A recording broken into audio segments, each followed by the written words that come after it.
The school, can you tell us what you're hearing?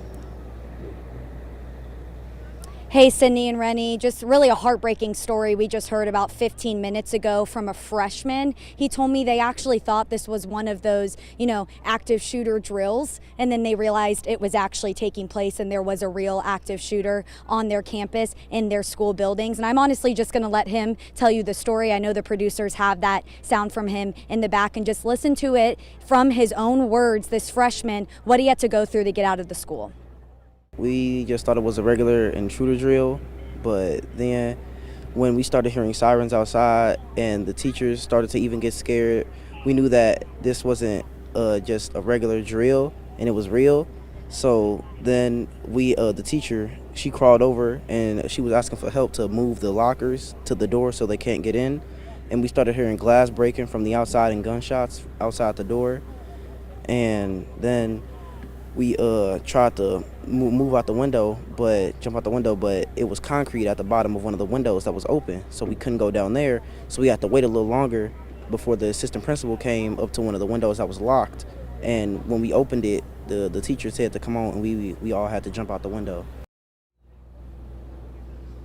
And you can honestly see just during those 45 seconds across the street from our photographer, Tony Chambers, and I, a woman just kind of burst out into tears. I don't know what she found out. We'll probably go over there after we get off the air with y'all. But just again, these moments are still happening here, and it's been probably an hour and a half, 90 minutes now since this all took place, but these moments of heartbreak and realization are coming to life. And to get back to that young freshman I spoke to, I mean, y'all heard it, Sydney and Rennie, just a heartbreaking situation, hearing that come out of his mouth, what they had to do, jumping out of the window. And I asked him, I said, what was running through your mind when that happened? And he just kind of just stared at me, and I said, was it fight or flight mode?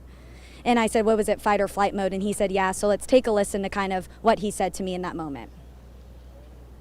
Your mom? When did she get here? Like as soon as I got up here at the Schnooks. What was that like to see your mom? Hopeful.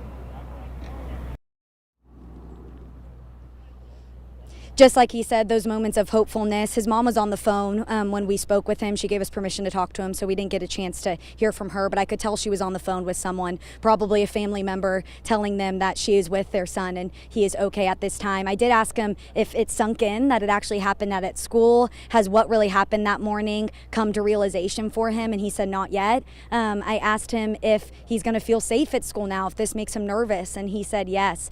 So just a lot of these kids are feeling this way, and again, like I said earlier, still raw emotion here. As you can see behind me, the scene is mostly cleared from our vantage point. I know Sarah Maki is around more of those flashing lights that we can see down the street, but here it is pretty clear again, just still those moments of clarity in the Schnucks parking lot when people realize what took place this morning.